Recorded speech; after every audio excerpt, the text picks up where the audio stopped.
चलिए स्टार्ट करते हैं।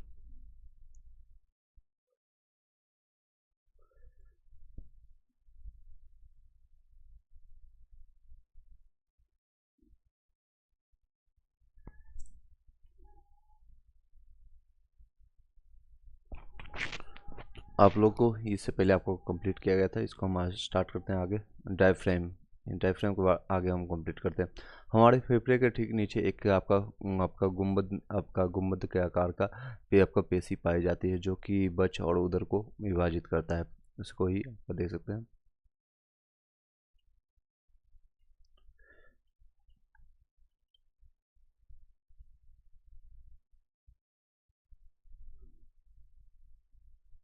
एक बार दोबारा रिपीट कर देते हैं, काफ़ी चीज़ें आपका हो सकता है आपको मिसिंग हो। चलिए ब्लू बेबी सिंड्रोम के बारे में चर्चा करते हैं। ब्लू बेबी सिंड्रोम जो होता है, गर्भावस्था में बच्चे के हृदय में आपका विशेष छिद्र पाया जाता है, जिससे आपका फेरोमोन आपका फेरानाम्स आपको ओवल कहा जाता है। सामान्यतः जन्म के कुछ दिन बाद ये स्वतः ही बंद हो जाता है, परंतु जब कई बार ये खुले ही रह जाते हैं, तो ऑक्सीजन और कार्बन डाइऑक्साइड ब्लड जो है आपका आपस में मिलने लगता है, क्योंकि ओवल ओवल जो होता है दायां आलिंद और होता है और बायां निलय से जुड़ा होता है। ओवल जो होता है आपका बायां और दायां निलय होगा। देख सकते हैं, डायग्राम आपको दिखाते हैं इस तरह से। ये देख सकते हैं, ये आपका है आपका ये आपका दायां आपका दायां आपका है, ये आपका ऊपर का है फ्लोनरी आपका। नेक्स्ट ये आपका दायां आपका है, जैसे दाहिना और बायां आन जो है नीलन। और इसी के बीच में जो है ओवन जो है ओपन रहता है, जिसके से आपका इससे आपका लेफ्ट साइड ऊपर से जो आता है, उसमें ऑक्सीजन का कार्बन डाइऑक्साइड का जो प्रभाव होता है ब्लड के साथ, इसी का हम चर्चा करने जा रहे हैं। चलते, क्योंकि ओवल जो होता है दायां आलिंद और बायां नीले से जुड़ा रहता है, इससे आपका शरीर में कार्बोक्सी से हीमोग्लोबिन की मात्रा बढ़ जाती है।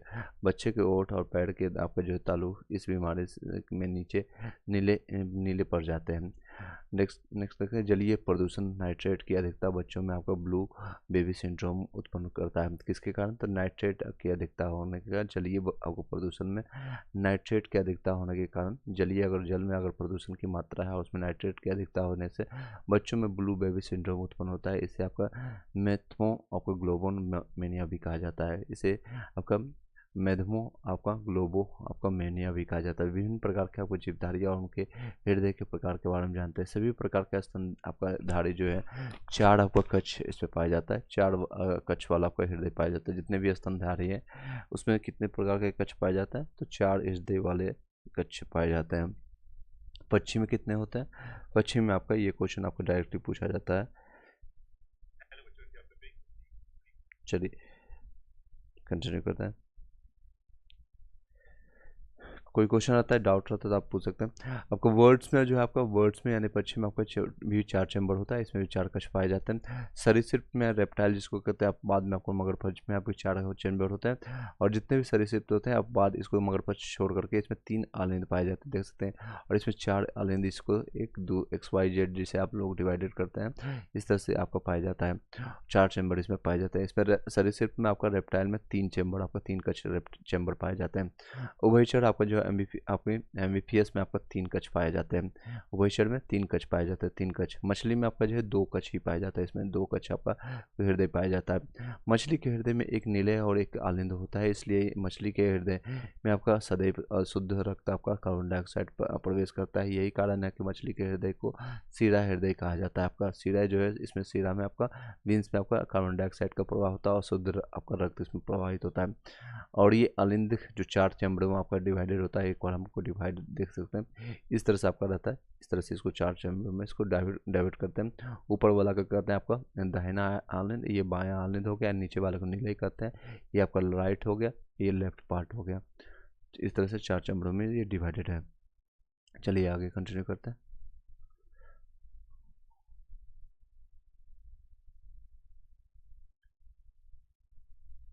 चलिए, कॉकरोच जो है तिलचट्टे के हृदय में आपको कुल 13 चेंबर पाए जाते हैं। इसमें टोटल कितने, तो 30 चेंबर्स आपके पाए जाते हैं। 13 नहीं, 13 बोला, 13। ओके। रक्त परिसंचरण तंत्र के आपका प्रकार, एक तो बंद तंत्र होता है, एक खुला तंत्र होता है। इसमें रक्त जो है आपका नलिका के से होकर के बहता है।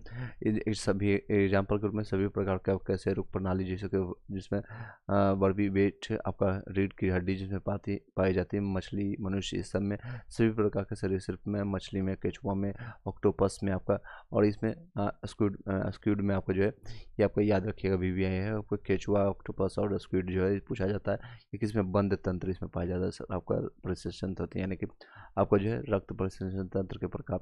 इसमें रक्त के लिए नलिकाएं नहीं होती है और पूरे शरीर में आपका रक्त खुले में घूमता है। उदाहरण के रूप में कीट पतंगे और जैसे आर्थ्रोपोडा, मोलस्का समुदाय, ये इसमें रक्त खुला तंत्र होता है। इसमें रक्त के लिए नलिकाएं नहीं होते हैं, पूरे शरीर में रक्त खुले में घूमता है, आपको खुले में दिखता है। ऐसे में 74 में हो जाएगा बैद्यनाथ चौपाल। चलिए नेक्स्ट, सभी लोग को गुड मॉर्निंग एंड आपको जय हिंद। नेक्स्ट टॉपिक आपका रहेगा ब्लड हेरिडिटी एंड ब्लड। आपको देख सकते हैं नेक्स्ट आपका टॉपिक है ब्लड की अनुवांशिकता और ब्लड बैंक के बारे में चर्चा करेंगे। हमारे रक्त के जीनोटाइप जो होता है का निर्धारण आपका मल्टीपल एलील होता है, एलीट होता है, एलील होता है आपका। हमारे रक्त के जीनोटाइप का निर्धारण जो होता है मल्टीपल एलील के द्वारा निर्धारित होता है और ये निम्नलिखित जो प्रकार से होता है। पहला तो आपका ब्लड ग्रुप ए मान लीजिए, तो इसमें फर्स्ट आपका डोमिनेट करता है IA, आपका जो है डोमिनेट करता है आपका IA इंजेक्स, आई ने आपको डोनेट करता है, IA ने आपका I नोट आपका रेसिसिव होता है और ये आपका डोमिनेंट करता है। अगर ब्लड ग्रुप B है, इसमें आपका डोमिनेंट B करेगा आपका, इस तरह से आपका ब्लड ग्रुप रहेगा। O वाले जो है रेसिसिव रहेगा, शांत और समान रहता है, IO और II के फॉर्म में रहेगा। AB जो होता है A और B, IAB वो तो इसमें डोमिनेट करता है, AIB और IB इसमें डोमिनेट फैक्टर में रहता है। नेक्स्ट है आपका, यदि पिता का आपका रक्त समूह A है और माता का रक्त समूह B है तो बच्चे में कौन सा रक्त समूह होने की संभावना है। अगर दोनों देख सकते हैं, पिता आपका A डोमिनेट करता है तो इसमें A की संभावना है। अगर रिसेसिव में रहता है यानी शांत फॉर्मेट में तो A और A ओन न्यूट्रल रहता है। डोमिनेंट आपका अगर B रहता है तो इस तरह से B का, और इसमें रेसिसिव में रहता है। न्यू जो होगा नाउ 4 केसेज होता है, इसमें 4 केसेज बनने की संभावना होती है। फर्स्ट केस में आपका II बनता है तो II भी हो सकता है यानी AB ब्लड ग्रुप। उसके बाद सेकेंड केस में II है और B आपका डोमिनेट फैक्टर में रहेगा। तो इस तरह से अगर नॉर्मल A रहेगा और B डोमिनेट करे, या फिर तीसरा में आपका डोमिनेट रेसिसिव ज़्यादा रहेगा और I आपका नॉर्मल इस तरह से रहेगा। तो आपको देख सकते हैं केस फर्स्ट में आपका जो है IA और IB बनने के बाद आपका जो है AB ब्लड ग्रुप बनने की संभावना होती है। AB इस तरह से देख सकते हैं, AB 100% आपका होता है इसमें से केस में। सेकेंड केस में आपका जो है इसमें भी आपका AB बनेगा आपका, या फिर A बन सकता है, AB बन सकता है या A बन सकता है। इसमें डिपेंड करता है कि IA जो है डोमिनेट अगर फैक्टर में है, फर्स्ट आपका रेसिसिव फॉर्म में, अगर रेसिसिव फॉर्म में रहेगा तो या तो AB बनेगा या A बनेगा, AB। और थर्ड केस में आपका जो है या तो AB बनेगा या फिर BB के ट्रांसफॉर्म होगा। फोर्थ केस होता है जब आपका नॉर्मल आपका रहता है, दोनों आपका नॉर्मल रेसिसिव फॉर्म में रहेगा तो AB ABO तीन मतलब चारों ग्रुप में से कुछ भी बन सकता है। फोर्थ केस में आपका अधिकतम ब्लड ग्रुप जो होता है, इसलिए बच्चे में संभावित होता है आपका AB और AB तो एंड O, यानी चारों संभव हो सकता है। यदि पिता का रक्त समूह A और माता का A भी दोनों का A ही है तो बच्चे संतान में संभावित रक्त का समूह क्या हो सकता है, तो पिता और दोनों तो आपके सारे में A ही होगा। बाकी एक ऐसा केस होगा जब रिसेसिव फॉर्म में आपका है तो A और मैक्सिमम हो सकता है आपका O हो सकता है, रिजल्ट में A एंड O आ सकता है बस। पिता अगर A है और माता A भी है तो संतान क्या हो सकता है, तो इसमें आपका रिजल्ट देख सकते हैं। ये आपका अगर आपका डोमिनेंट में रहेगा, रिसेसिव में रहेगा, इस तरह से आपका A भी रहेगा तो आपको देख सकते हैं आपका ज़्यादा फाइनल मैक्सिमम होगा चांसेस आपका ए बी या फिर A एंड B दोनों का मिलेगा। माता अगर A है और पिता आपका O है तो इस तरह से देख सकते हैं A और O मिल करके आपका A या फिर A या O आपको प्राप्त होगा, मतलब कि दो ही आपका रिजल्ट निकलेगा, A और O प्राप्त हो सकता है, A और O प्राप्त हो सकता है। यदि माता और पिता दोनों देख सकते हैं बी में फॉर्मेट में है तो बी या ओ निकल सकता है। लास्ट केस में आपका ओ निकलेगा, पहले आपका 3 केस में आपका जो है आपका बी निकलने की संभावना है। तो मैक्सिमम आपका 75% आपका बी और 25% केसेस में आपका ओ निकल आपका होगा। यदि आपका पिता बी है और माता ए बी है तो इसमें केस में आपका जो निकलेगा बी ए और बी आपका ए बी निकल के आएगा, ए बी और ए बी।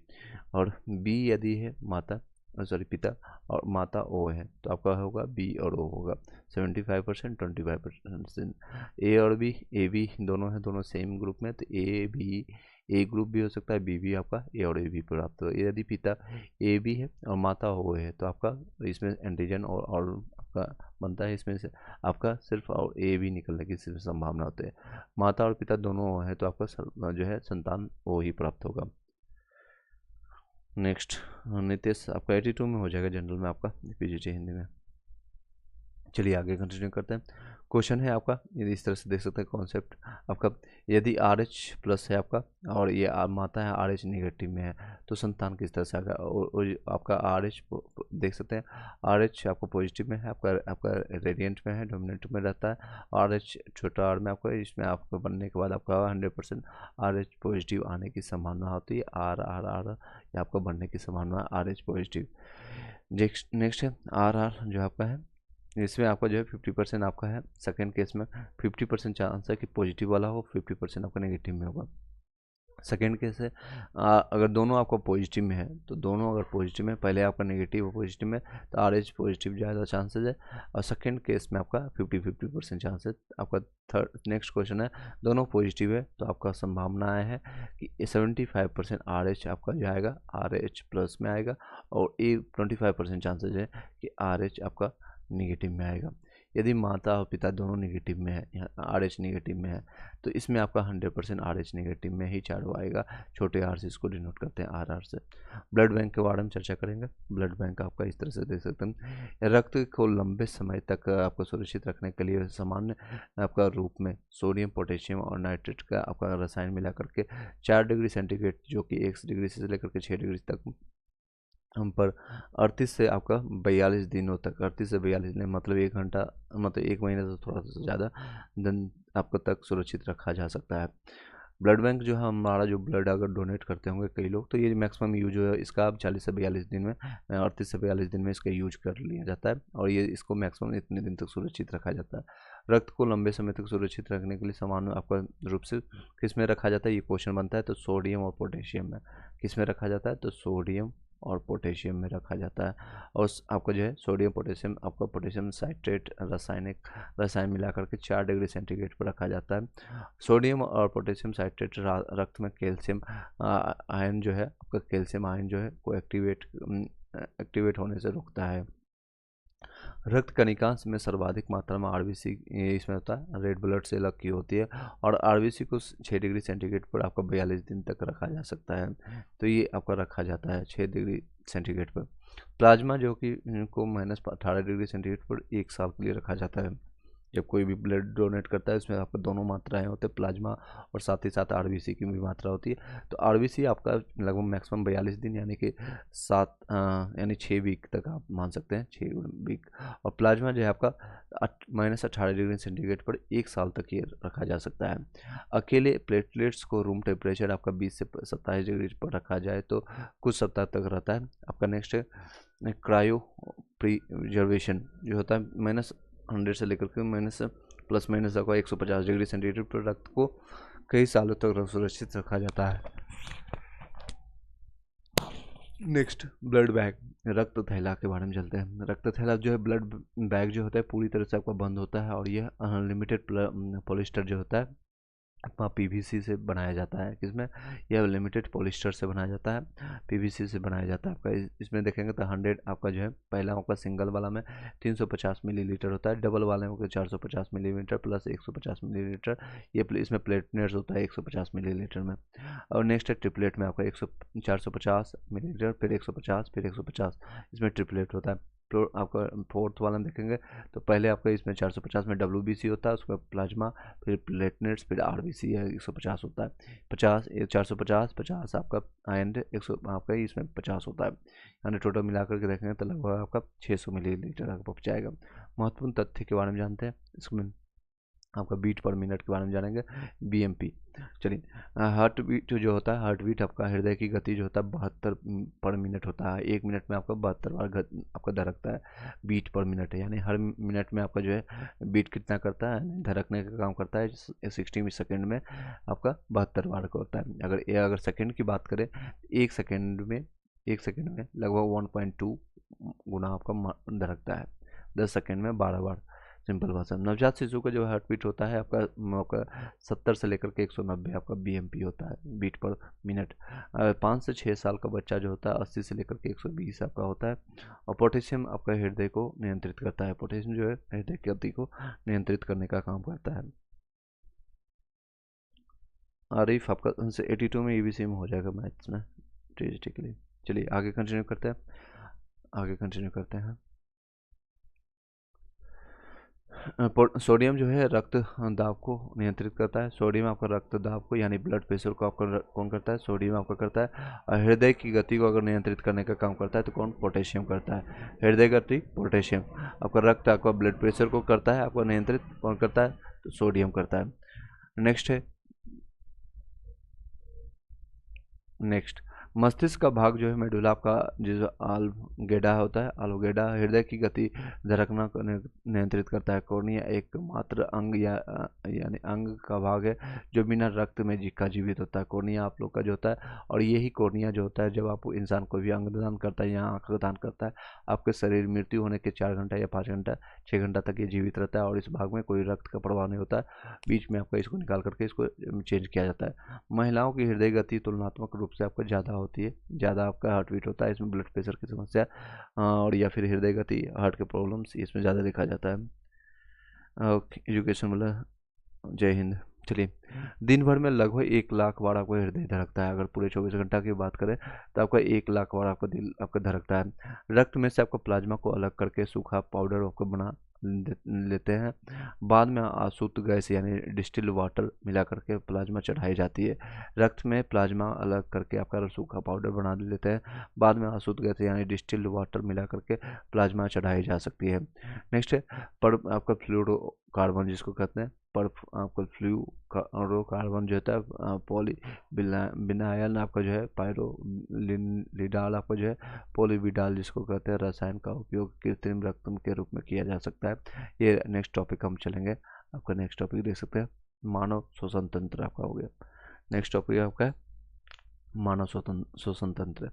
चलिए समान परिचय के बारे में चर्चा करेंगे। श्वसन आपका क्रिया प्रत्येक आपके जीवधारी के लिए अत्यंत आपको आवश्यक और समान क्रिया है। प्रत्येक जितने भी जीवितधारी हैं, चाहे आपका कीड़ा मकोड़ा लेकर के एनिमल से लेकर के आपके जितने भी लोग हैं, सभी के लिए ये जरूरी है आपका श्वसन क्रिया, अब अत्यंत आवश्यक है।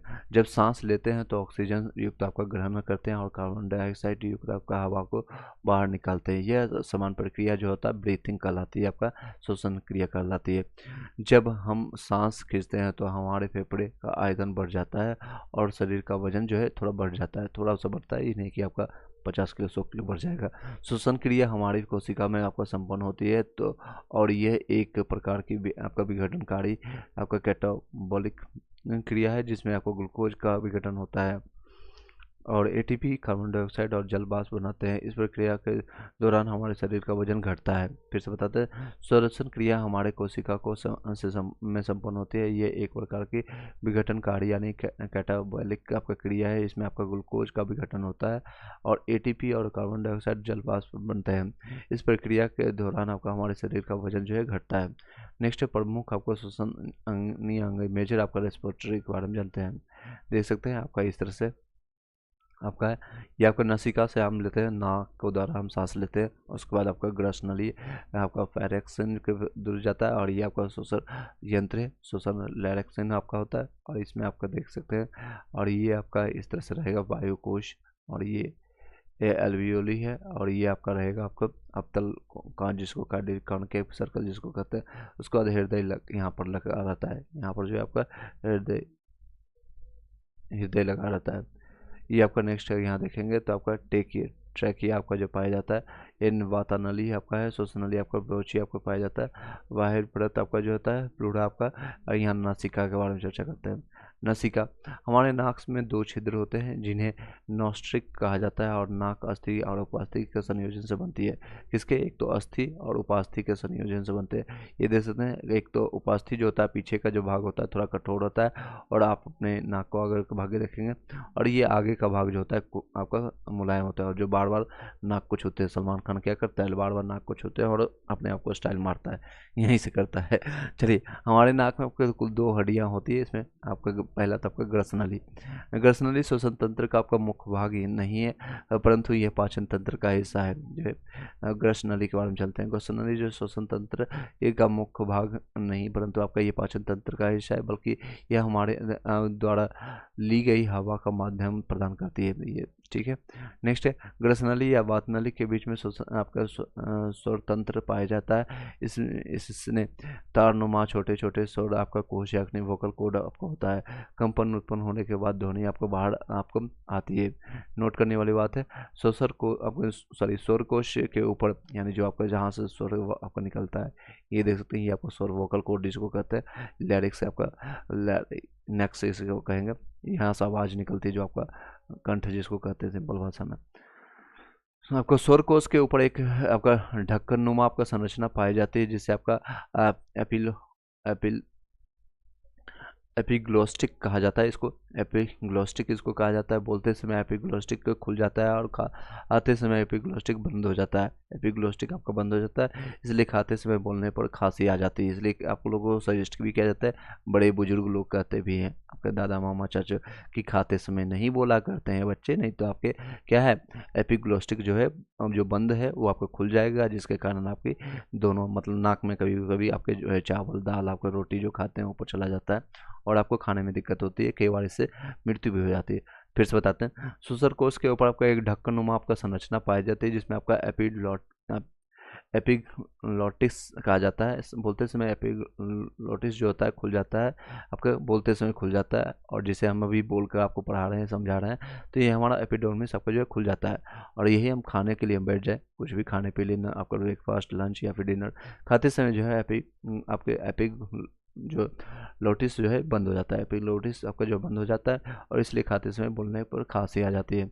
पुरुषों का आपका स्वर तंत्र जो है यंत्र बड़ा होता है, इसलिए तरंग दर ज़्यादा होती है।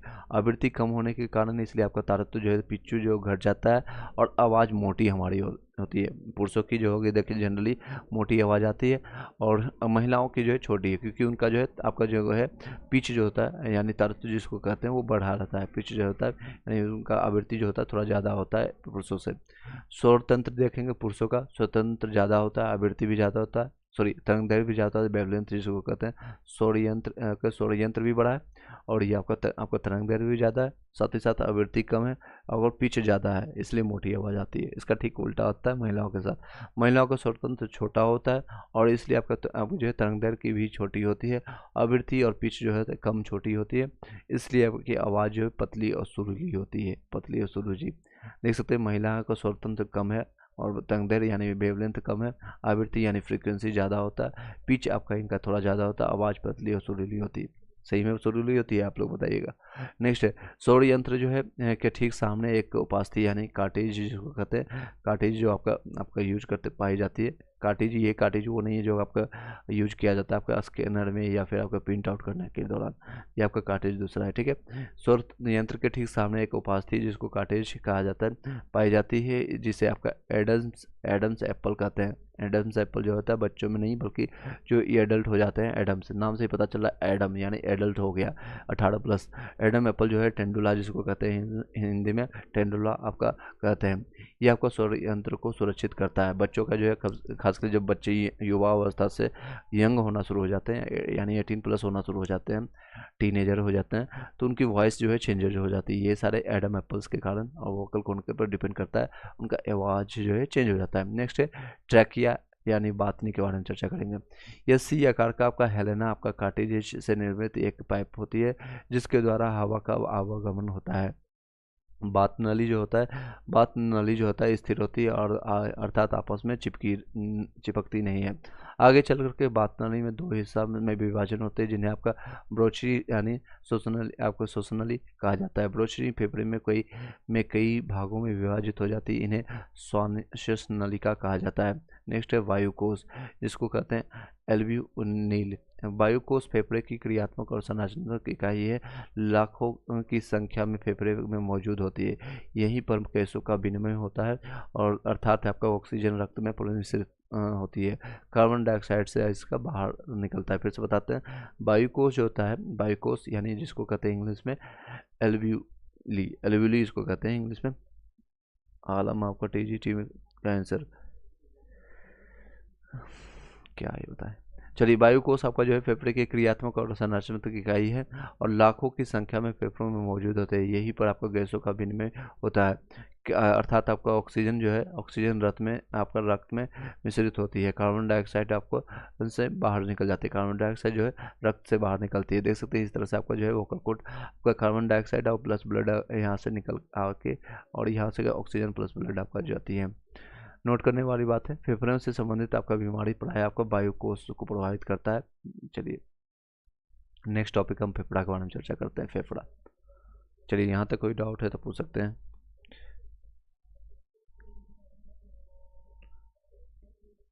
चलिए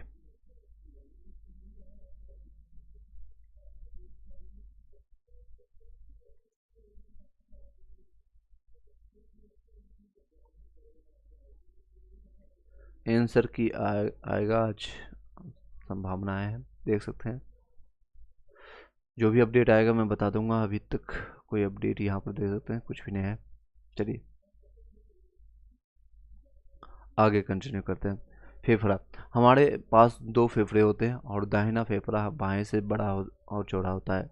जो दाहिना होता है, दाहिना राइट साइड वाला जो फेफड़ा होता है बाएं से। अब इसको कोरिलेट आप इस तरह से कर सकते हैं कि दायां हाथ आपका जनरली बहुत सारे 90% लोगों का दायां जो राइट ही होते हैं, दायां हैंड यानी राइट हैंड जो होता है वो स्ट्रॉन्ग होता है। तो इसी तरह से कोरिलेट कर दीजिएगा। हमारे पास में दो फेफड़े होते हैं, दाहिना फेफड़ा बाएं से जो होता है बड़ा और चौड़ा होता है, परंतु लंबाई में छोटा होता है। लंबाई में यहाँ जो है बायां फेफड़ा बीच में आपका मुक्त होता है और इस स्थान को कार्डियक नीचे यानी झुकाव और अवतल कांच कहा जाता है। यही हमारा हृदय व्यवस्थित होता है। यही आपका जो है फेफड़े के नीचे आपका व्यवस्थित होता है।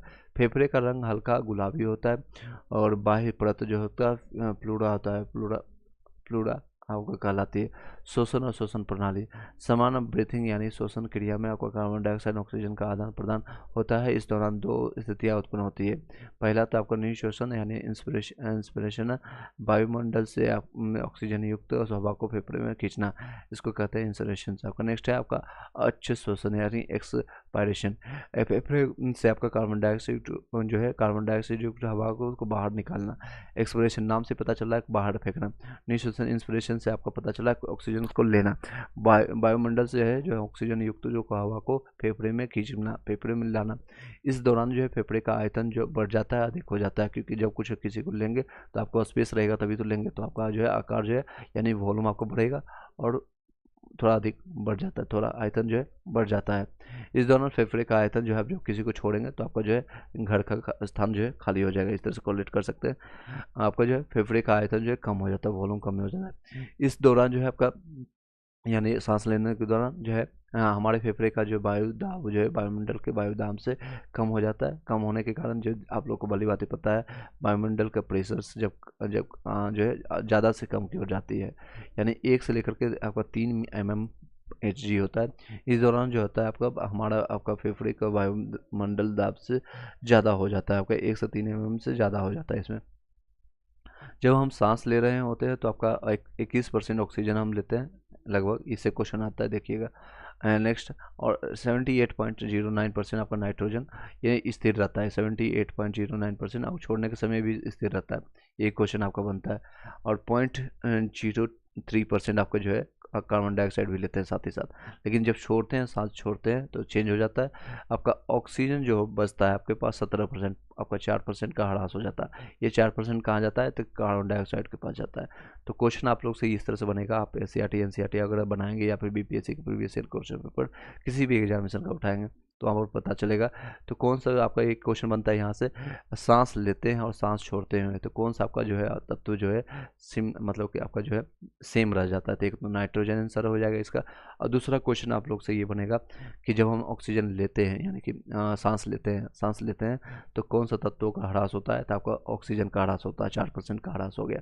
कौन सा अब तीसरा क्वेश्चन आपसे बनेगा कि कौन से तत्व का यानी कौन सा आपका जो है आपका मिश्रण का जो आपका बढ़ जाता है, इंक्रीज हो जाता है, तो आपका कार्बन डाइऑक्साइड जो है 0.03%, ऑलमोस्ट 0% मान लीजिए, जैसे आपका 4% इंक्रीमेंट हो जाता है कार्बन डाइऑक्साइड का। आई होप कि हेल्प हो पाएगा। ये सारे क्वेश्चन जब आपके आएंगे, MCQ जब करवाएंगे आप लोग को तो आप आंसर लगा पाएंगे। चलिए नेक्स्ट टॉपिक पर चलते हैं। इम्पोर्टेंट ये आपका पॉइंट है, अच्छे श्वसन में अच्छे जो है श्वसन करने के लिए के दौरान अधिक मात्रा का कार्बन डाइऑक्साइड आपको भोजन के विघटन से प्राप्त होता है। चलिए नेक्स्ट डायफ्राम के बारे में जानते हैं, जिसको मध्य आपका पेशी कहते हैं।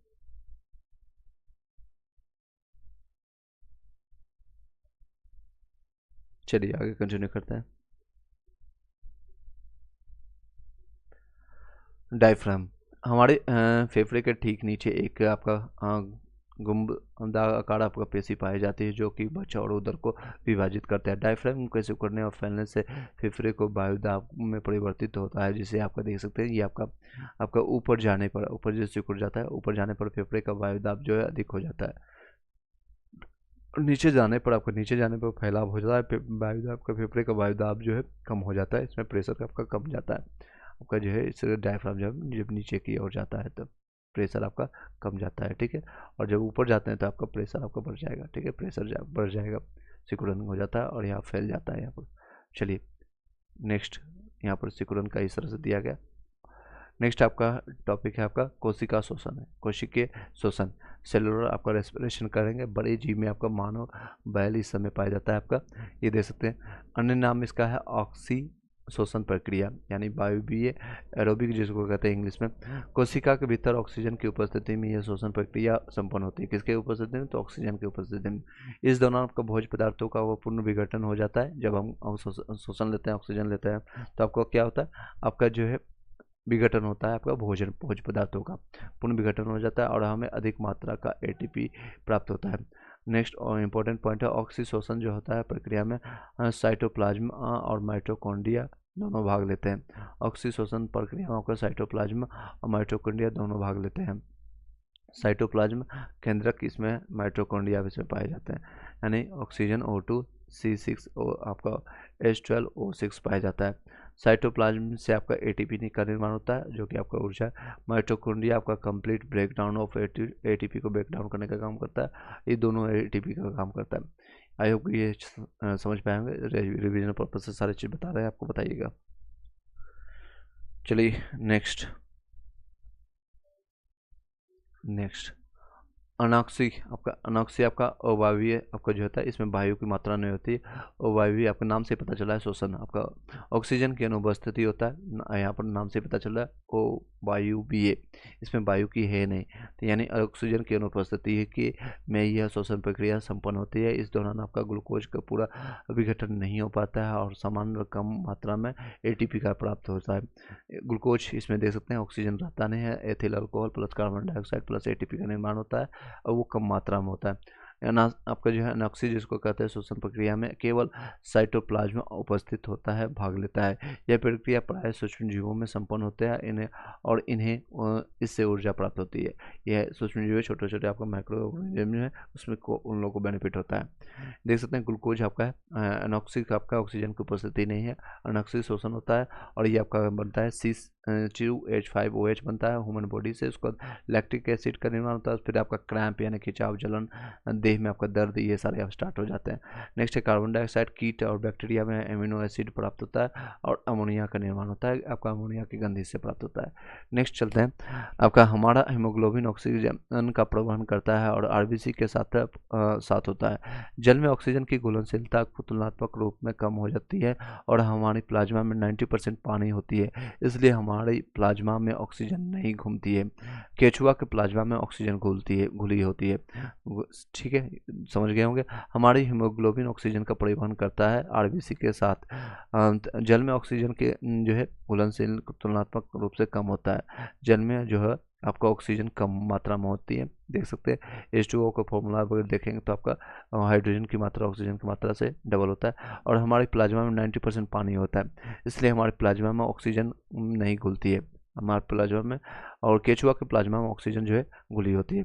नेक्स्ट है आपका ग्लाइकोलाइसिस, आपका एग्जाम्पल में आपका देख सकते हैं, आपका पैथोलॉजी पाथवे जो होता है हमारा ग्लाइकोलाइसिस जो है आपका ग्लाइकोलाइसिस जो होता है आपका हमारा पाथवे है आपका जो है। ग्लाइकोलाइसिस एक प्रकार का एनॉक्सिस आपका होता है, इसमें भी ऑक्सीजन की मात्रा नहीं होती है। एनॉक्सी अवशोषण प्रक्रिया है और इसमें ग्लूकोज का आंशिक विघटन होता है और ये तथा परिणाम के रूप में पायरुविक अम्ल प्राप्त होता है। ये प्रक्रिया केवल कोशिका द्रव्य में होती है और माइटोकॉन्ड्रिया इसमें भाग नहीं लेती है। नेक्स्ट है अभिक्रिया के दौरान से आपका जो है आपका दौरान समाप्त हो जाती है, 2 ATP का निर्माण होता है, देख सकते हैं। ग्लाइकोलाइसिस आपका एक अणु बनाता है ग्लूकोज का और इसमें ऑक्सीजन होती नहीं होती है और ये आपका पायरुविक अम्ल बनाता है। दूसरा आपका पायरुविक 1 और 2 बनाता है, इसमें बनता है 4 ATP बनता है। 2 ATP चला जाता है जो कि अभिक्रिया के दौरान समाप्त हो जाती है। 2 अब जो बनता है इसका ट्रू प्रॉफिट होता है, आपका 2 का प्रॉफिट बनता है। नेक्स्ट है ग्लाइकोलाइसिस के दौरान हम एक आपका अणु ग्लूकोज 2 आपका पायरुविक आपका अम्लों में बदलता है और कुल 4 ATP का ऊर्जा प्राप्त होती है। 2 ATP जो है ऊर्जा खराब हम जो है 2 ATP ऊर्जा जो है खर्च हो जाती है और शुद्ध जो लाभ जो होता है 2 ATP का हमें लाभ होता है, शुद्ध 2 ATP का लाभ होता है ऊर्जा का। पायरुविक अम्ल जो आगे चल करके आपका लैक्टिक एसिड और अमीनो एसिड में बदल जाता है। पायरुविक अम्ल जो आपका जो भी मैंने बताया आपका ये पायरुविक अम्ल जो है आपका बाद में क्या लैक्टिक एसिड और क्या बन जाते हैं, तो आपका लैक्टिक एसिड और अमीनो एसिड में बदलते हैं। इमडेन और मेरहॉप और पार्सन जो है EMP जिसको कहते हैं EMP, इसका फुल फॉर्म भी कई बार पूछा जाता है, EMP याद रखिएगा, EMP इस तरह से आता है, जिसको कहते हैं इमडेन मेरहॉफ पार्सन, इमडेन मेरहॉफ पार्सन ने इस प्रक्रिया पर काम किया, इसलिए इसे EMP पाथवे भी कहा जाता है, EMP पाथवे भी कहा जाता है। नेक्स्ट है क्रेब्स चक्र के बारे में चर्चा करेंगे। आपका ग्लाइकोलाइसिस प्रक्रिया के ठीक बाद आपका क्रेब्स चक्र संपन्न होता है। क्रेब्स चक्र यानी ऑक्सीजन की इसमें प्रेजेंस होता है, ऑक्सी शोषण प्रक्रिया का उदाहरण है और इसमें आपका ऑक्सीजन का माइटोकॉन्ड्रिया दोनों भाग लेते हैं। इस तरह आपका ग्लूकोज का पूर्ण आपका विखंडन संभव हो जाता है और हमें अधिक ATP प्राप्त होता है। अणु आपका ग्लूकोज होता है, ग्लाइकोलाइसिस आपका जो प्राप्त होता है देख सकते हैं पायरुविक अम्ल होता है और नेक्स्ट है पायरुविक अम्ल इस तरह से, और माइटोकॉन्ड्रिया ऑक्सीजन प्लस माइटोकॉन्ड्रिया प्राप्त होता है और ये इसमें नेक्स्ट आपका नेट प्रॉफिट जो होता है 2 ATP का प्रॉफिट होता है। क्रेब्स चक्र ऑक्सीजन प्लस माइटोकॉन्ड्रिया होता है और ये आपका पायरुविक अम्ल से दोनों से मिलकर के 18 ATP का निर्माण होता है। 18 ATP मतलब टोटल आपका 36 ATP होगा, जिसमें 18 ATP का खर्च होगा और 18 यानी 18 ATP का आपको बच जाएगा। देख सकते हैं एक अणु जो है ग्लूकोज आपका आफ्टर फाइनल आपका रेस्पिरेशन प्रोसेस होने के बाद 2 ATP प्लस आपका 36 आपका ATP बनता है, टोटल 38 ATP का निर्माण होता है। यदि 3.5 यानी 3.5 गुना आपका ग्लूकोज लिया जाता है तो ग्लाइकोलाइसिस और क्रेब्स चक्र के दौरान कितने ATP प्राप्त होंगे, सॉल्यूशन देख सकते हैं। ग्लाइकोलाइसिस के दौरान आपका 3.5 अगर करेंगे तो इसका दुना डबल से मल्टीप्लाई कर दीजिए तो आपका 7 ATP का निर्माण होगा। क्रेब्स चक्र के दौरान एक अणु में आपका जो है 36 ATP का निर्माण होता है, 3.5 को गुना करेंगे इसमें तो आपका 126 ATP का निर्माण होगा। 126, आई होप कि आंसर मिल पाया होगा। चलिए नेक्स्ट चलते हैं। क्वेश्चन नंबर 2, हमें पूरी शोषण प्रक्रिया में 342 ATP प्राप्त हुआ, इस दौरान कितने अणु ग्लूकोज लिए गए हैं? एक अणु ग्लूकोज के में आपका 38 एटीपी का निर्माण होता है कंप्लीट आपका रेस्पिरेशन सिस्टम होने के बाद। क्रेब्स चक्र हो या फिर श्वसन तंत्र हो, अनेक्सिस हो, ये सारे जब चक्र कंप्लीट करते हैं तो ये पॉइंटर को आप ध्यान दीजिएगा, आपका ये पॉइंट आप हमेशा ध्यान रखिएगा। एक अणु जो है आपका आफ्टर फाइनल रेस्पिरेशन पोर्शन होने के बाद आपका टोटल 38 एटीपी का निर्माण होता है। तो यहाँ पर भी देख सकते हैं एक अणु का ग्लूकोज आपका हुआ आफ्टर कंप्लीट रेस्पिरेशन सिस्टम का 38 एटीपी का निर्माण हुआ। 38 एटीपी में आपका एक अणु का आपका यहाँ पर से देखते हैं 38 एटीपी में आपका एक अणु का ग्लूकोज हुआ, तो एक में क्या हुआ 1/38। इसी तरह से 342 के लिए हमको पूछा गया तो सिंपल मैथमेटिक्स करना है, यहाँ से आप कैलकुलेट कर दीजिए, आपका लगभग आपका कैलकुलेट होकर के 9 अणु ग्लूकोज प्राप्त हो जाएगा। नेक्स्ट है प्रमुख जीवधारी और श्वसनली अंग है। स्थलीय जीवधारी जो आपका स्तनधारी और सरीसृप पर आपका फेफड़ा और पक्षी में पाया जाता है। प्रमुख जो स्थल पर आपका जो पाया जाता है स्थलीय जीवधारी जो कौन कौन है, एक तो स्तनधारी है, सरीसृप है जिसका रेप्टाइल कहते हैं इंग्लिश में, और फेफड़ा और पक्षी इसमें पाया जाता है। उभयचर मेढक जिसमें पाया जाता है, फेफड़ा होता है स्थल पर रहने पर होता है, त्वचा और मृदा के लिए नीचे होता है, गिल्स जो होता है पानी में यूज होता है। नेक्स्ट है मछली का है गिल्स और गलफड़ा होता है। डॉल्फिन और व्हेल मछली जो है स्तनधारी होती है और इनमें फेफड़े पाए जाते हैं। सांस लेने के लिए यह नोस्ट्राइल यानी कि नासिका छिद्र का प्रयोग करती है। केचुआ जिसको इंग्लिश में करते हैं अर्थवर्म, इसमें त्वचा से वो सांस लेती है। नेक्स्ट है कीट पतंगों जो है पतंगे जो है शरीर में पाए जाते हैं, छोटे छोटे आपका वातक नलिका का उपयोग करके शोषण आपका करते हैं। यह वातक नलिका पूरे शरीर में जाल की तरफ फैली होती है, जिसमें आपका आरबीसी हीमोग्लोबिन नहीं पाया जाता है, आपका हेमोसाइनिन पाया जाता है मछली में, जो आपका हेमोसाइनिन आपका जो है पाया जाता है मछली में सिर्फ। नेक्स्ट मछली का श्वसन दर बहुत ज़्यादा होता है क्योंकि पानी में आपका घुलित आपका ऑक्सीजन कम होती है इसके कारण। नेक्स्ट है प्रमुख आपका श्वसन आपका जो है श्वसनली आपका आयतन गुणांक जो है, आयतन गुणांक इसका क्या क्या है चर्चा करते हैं इसके बारे में। आपका टाइडल वॉल्यूम जो होता है टीबी जिसको कहते हैं, टाइडल वॉल्यूम जो होता है सामान्य आपका श्वसन आपका जो है दौरान हवा का वह निश्चित आयतन जो आसानी से फेफड़े में प्रवेश होता है टीबी आपका कहलाता है, यानी 500 मिलीलीटर होता है। इंस्पायरेटरी आपका रिजर्व वॉल्यूम जो होता है निःश्वसन सबका रिजर्व आयतन जो होता है आईवीआर जिसको कहते हैं आईआरवी, और इंस्पायरेटरी रिजर्व वॉल्यूम जिसको कहते हैं समान शोषण के बाद आपका जितनी हवा हम बलपूर्वक खींच सकें आईआरवी कहलाता है। मात्रा जो होता है 3000 से लेकर के 3200 मिलीलीटर होता है। एक्सपायरेटरी रिजर्व वॉल्यूम जो होता है ईआरवी, ये अच्छा शोषण रिजर्व आयतन जो होता है समान शोषण के बाद बलपूर्वक जितनी हवा हम बाहर निकाल देते हैं वह ईआरवी है, मात्रा के रूप में आपका 1100 मिलीलीटर होता है।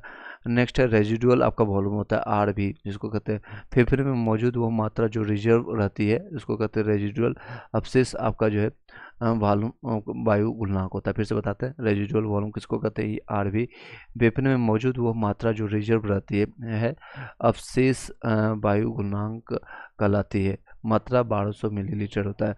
वाइटल आपका कैपेसिटी जो होता है वाइटल वीसी जिसको कहते हैं आपका टीवी प्लस आईवीआर प्लस आपका आईआरवी प्लस ईआरवी, यानी यहाँ पर आपको बताया गया था, यहाँ पर सभी देखिए नंबर आपको बताया गया 500 होता है टीवी में मिलीलीटर, यहाँ पर आपको 3000 से 3200, यहाँ पर 1100 होता है ईआरवी में, और यहाँ पर आपका ये आरवी में 1200, तो सभी को ऐड कर दीजिए 500 प्लस 3200 प्लस 1100 टोटल 3800 आपका आंसर आ जाएगा। ठीक है, टोटल वाइटल कैपेसिटी में कितने होता है टीवी प्लस आईआरवी ईआरवी को ऐड कर देंगे 4800।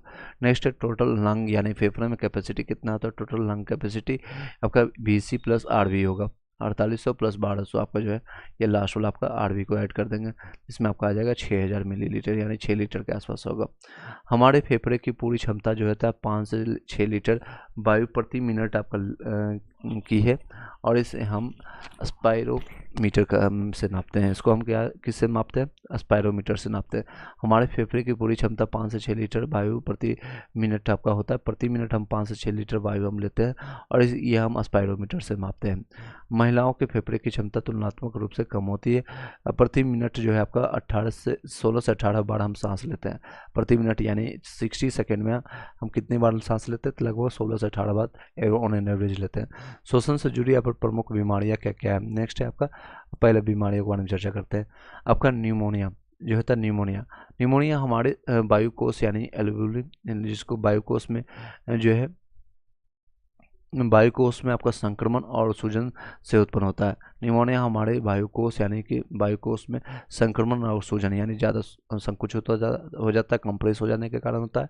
और इससे हमको वायुकोश में आपका जो है बलगम आ जाता है। कई लोग देखते होंगे बूढ़े लोग को आपको खांसते हुए बलगम निकलता है, यानी जब वो खांसते हैं बलगम जमा हो जाता है और ऑक्सीजन और कार्बन डाइऑक्साइड का आदान प्रदान बाधित हो जाता है। यानी ऑक्सीजन ना तो आ रही है और ना ही कार्बन डाइऑक्साइड छोड़ने लायक सक्षम होते हैं, ये बलगम सब ये बन जाता है।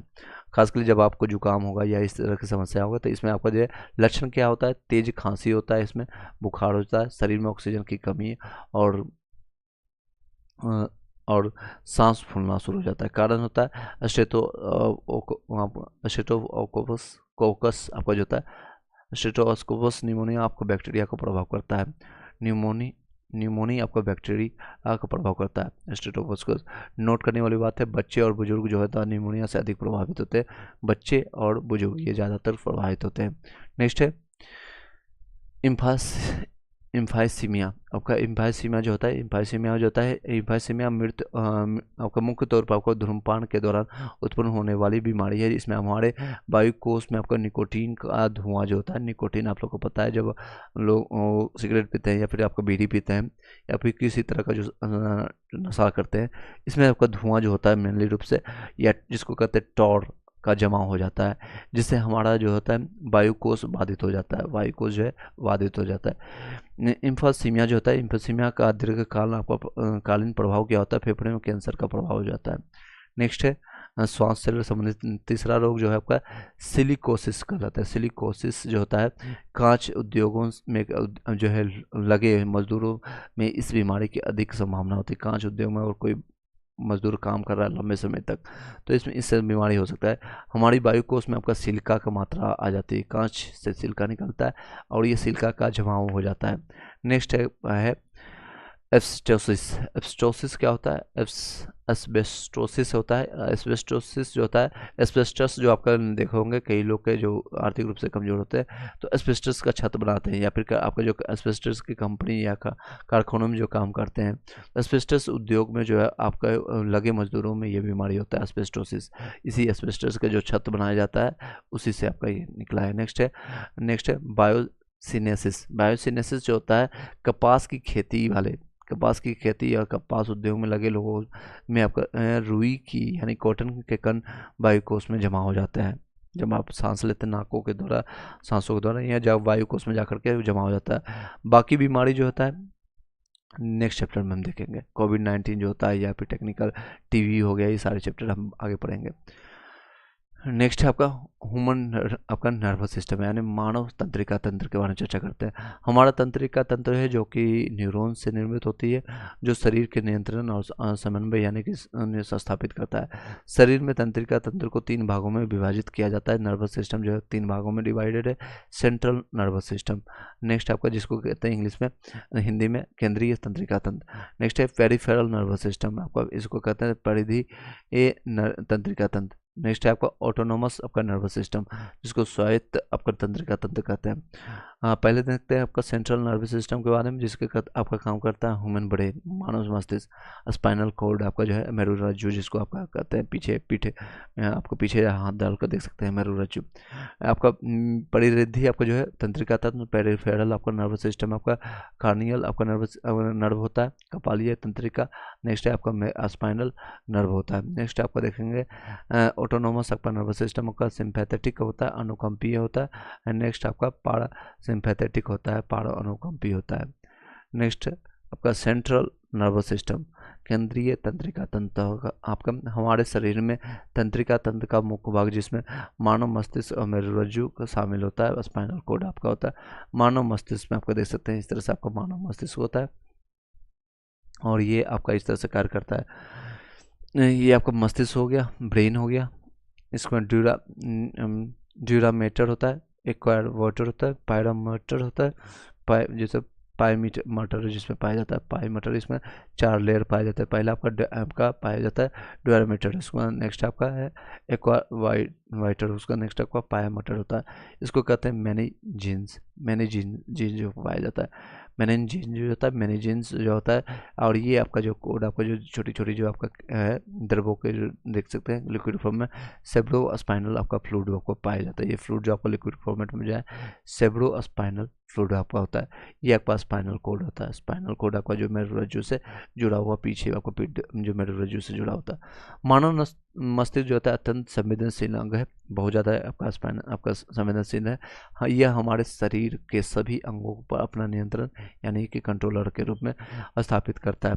औसतन इसका जो होता है वजन 1300 से लेकर के 1400 ग्राम वजन होता है। महिलाओं में इसमें भी कम होता है, लगभग 1200 से लेकर के 1250 ग्राम आपका पाया जाता है। पूरी शरीर का आपका लगभग 150वां हिस्सा होता है। कितना होता है? मान लीजिए आपका वजन 70 kg का है, 70 kg का है, इससे 150 यानी 1/50 से आपको डिवाइड कर लीजिएगा, ये आपका हिस्सा पाया जाता है। तो ऑलमोस्ट आपका निकाल के देखेंगे तो 1200 से लेकर के 1300 से लेकर के 1400 ग्राम तक आपको पाया जाता है। महिलाओं का वजन कम होता है, इसलिए इनका जो है कम होता है। मान लीजिए महिलाओं का वजन कितना होता है? मैक्सिमम 50 kg के आसपास होता है। तो 1 kg के आसपास लगभग 1 किलो 1200 ग्राम लगभग पाया जाता है। यानी मैक्सिमम का अगर ज़्यादा ओवरवेटेड 60 किलो के आसपास होता है मैक्सिमम जो है। ऑन एन एवरेज 50 से 60 kg को पाया जाता है। अध्ययन के अनुसार जो है मस्तिष्क को 3 भागों में बांटा जाता है आपका। एक तो आपका अग्रभाग मस्तिष्क कहते हैं, मध्य मस्तिष्क और पश्चिम मस्तिष्क। इसको हिंदी में देखेंगे फोर ब्रेन, मिड ब्रेन, मध्य मस्तिष्क और हिंड आपका जो है पश्चिम मस्तिष्क कहते हैं। आपका फोर है यानी अग्र मस्तिष्क में भी आपका 3 भाग हैं, सेरेब्रम, थैलमस, आपका हाइपोथैलेमस। इस सारे चीज़ों के बारे में चर्चा करेंगे। इसमें क्वेश्चन आपको बहुत बनता है इससे संबंधित। चलिए एक बार लाइक करके शेयर कर दीजिएगा आप लोग, जिन लोगों को अगर अच्छा लग रहा है। अगर नहीं अच्छा लग रहा तो आप डिसलाइक कर सकते हैं और अपने कमेंट विचार्स में। चलिए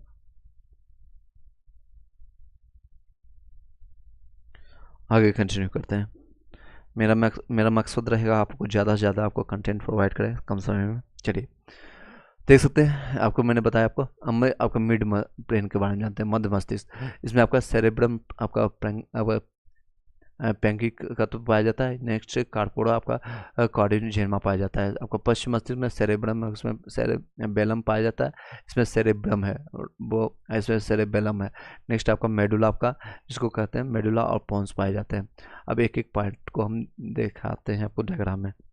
चलिए डिस्कस करते हैं। देखते हैं ये आपका मस्तिष्क का इस तरह से आपका जो है सबसे नीचे आपका जो है ये आपका जो मस्तिष्क आपका सबसे नीचे मेडुला पाया जाता है। मेडुला और गेटा पाया जाता है। ये आपका जो है पिट्यूटरी ग्लैंड होता है, मास्टर ग्रंथि इसी को कहते हैं। ये छोटी सी आपका पिट्यूटरी ग्लैंड आपका जो पाई जाती है।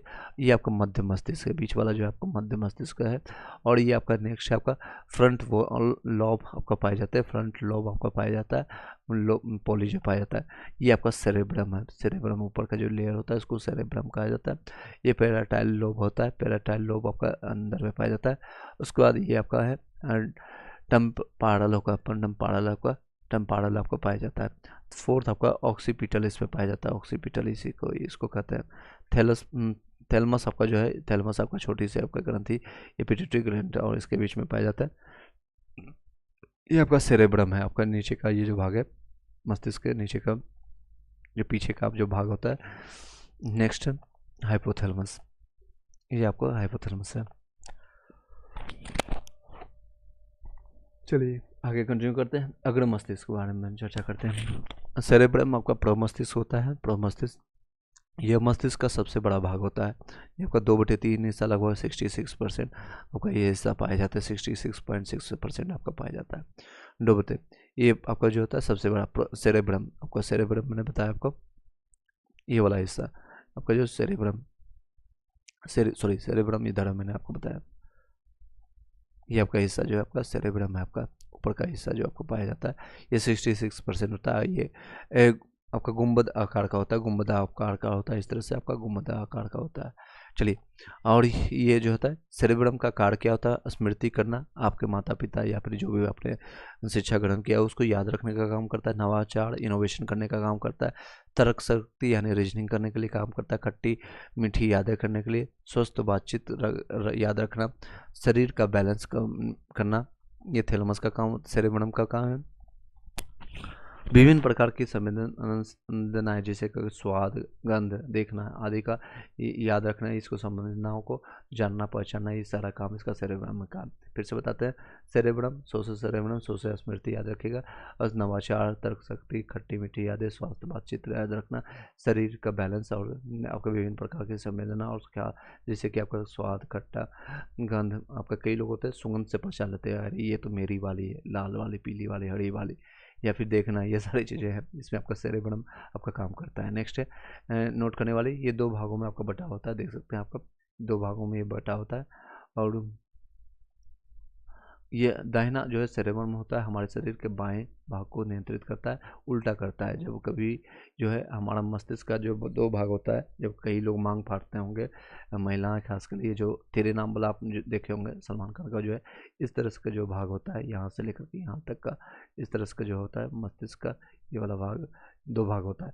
ये मस्तिष्क जो होता है, अगर राइट साइड वाला लेफ्ट का काम करेगा मतलब उल्टा करेगा, दाहिना सेरेब्रम जो है लेफ्ट आपका बाएं भाग को नियंत्रित करता है, और लेफ्ट वाला राइट वाला जो है लेफ्ट वालों को नियंत्रित करेगा, और लेफ्ट वाला जो है आपका राइट को नियंत्रित करेगा इस काम को।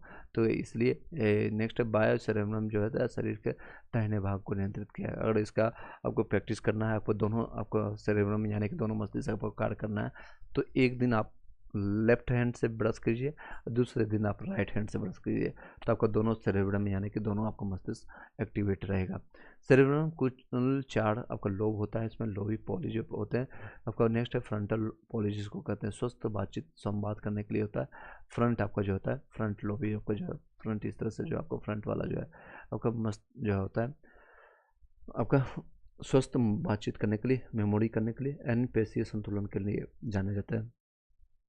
सेकंड पैराटाइल पॉली जो होता है संवेदी कारण करने के लिए, जैसे गंध की पहचान करना, नाक, त्वचा, तापमान इत्यादि का पहचान करने के लिए जाना जाता है।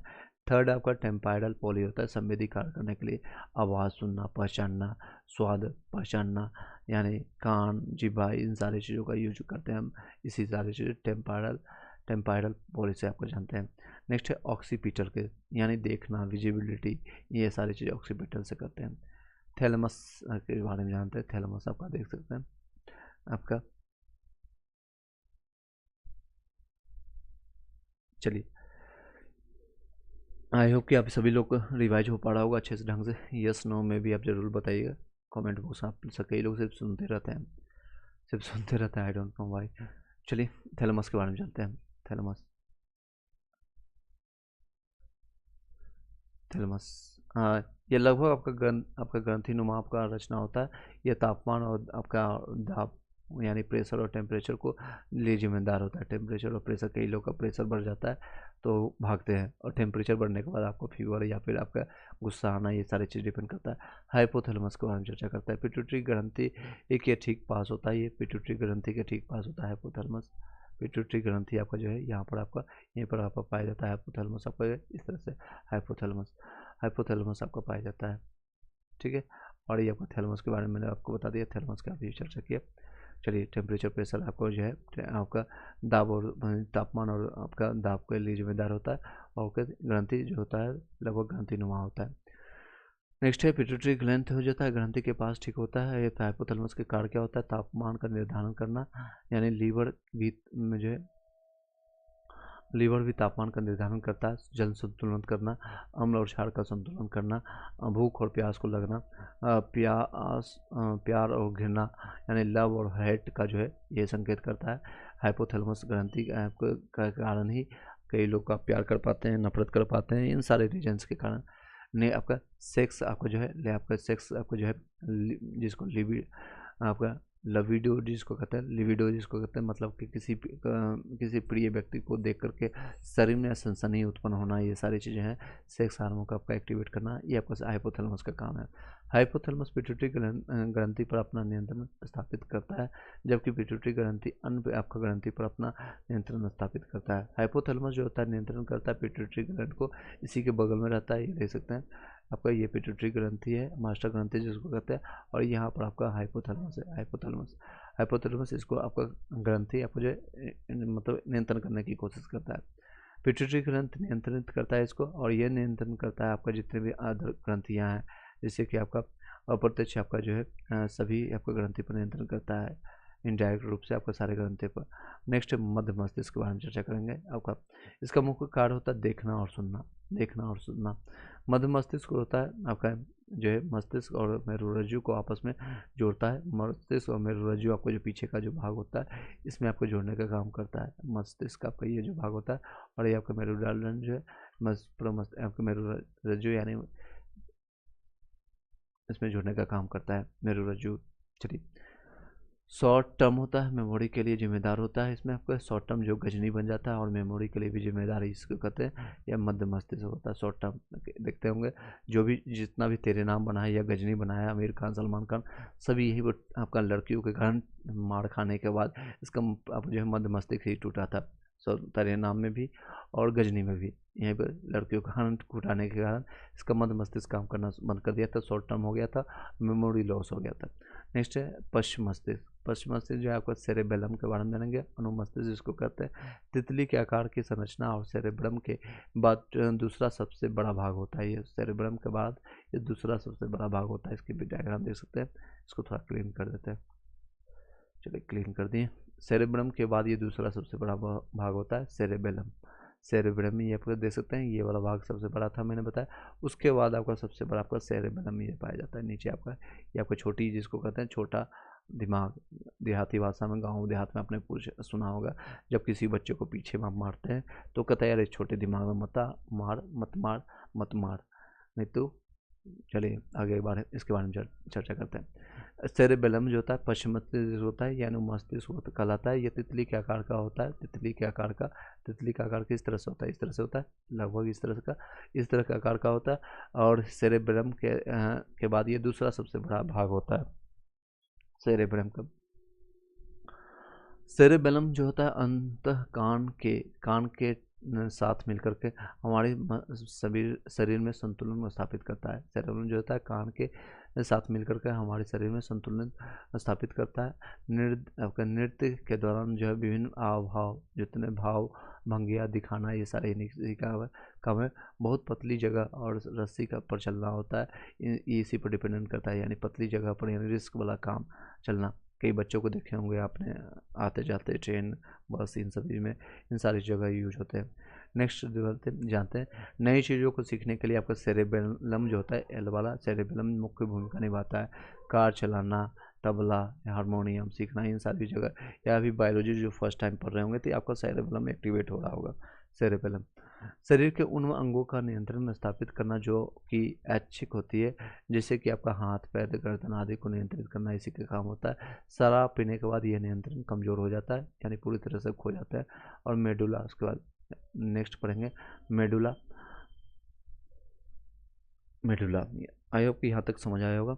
नेक्स्ट पश्चिम मस्तिष्क का सबसे अंतिम भाग होता है ये आपका मेडुला, और इसके बाद में आपका मेरुरज्जु आपका शुरू हो जाता है। सभी प्रकार के अनैच्छिक क्रियाओं को पर नियंत्रण, जैसे कि आपका हृदय की धड़कन, या आप लोग सोच समझ कर नहीं करते हैं बात की अनैच्छिक क्रिया होती है।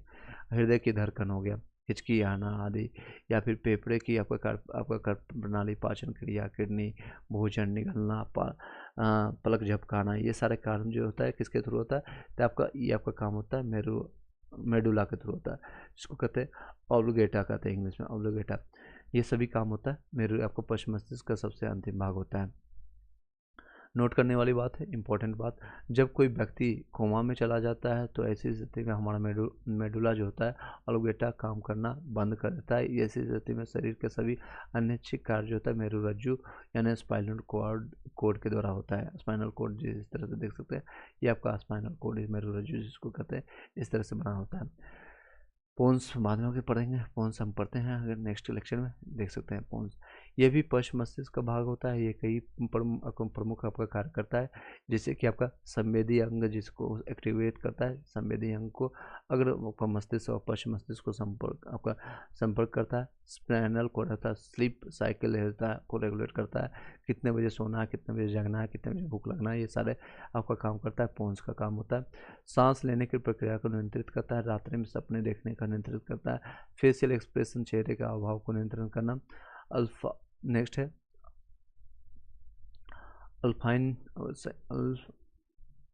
अल्जाइमर अल्जाइमर जो होता है, अल्जाइमर की स्थिति में पोन्स पर अधिक प्रभाव पड़ता है, जिसे आपका हिपोकैम्पस जो होता है लिपिक सिस्टम होता है। थैलमस के पास मौजूद लिम्बिक सिस्टम का प्रमुख प्रभाव हिपोकैम्पस में होता है, हिपोकैम्पस में होता है।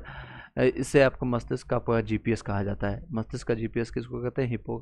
हिपोकैम्पस को कहते हैं, कैंपस, क्योंकि रास्ते का ज्ञान इसी के दौरान हमको प्राप्त होता है। यह शॉर्ट टर्म मेमोरी को लॉन्ग टर्म मेमोरी में बदल देता है। नेक्स्ट है एम्बिग्लाडा हमारी भावनाओं को नियंत्रण स्थापित करता है, निर्णय लेने में मदद करता है। बादाम के आकार का यह अंग होता है, मेमोरी के लिए आवश्यक माना जाता है। भय और उत्तेजना यानी कि फियर और एग्रेशन उत्पन्न करता है।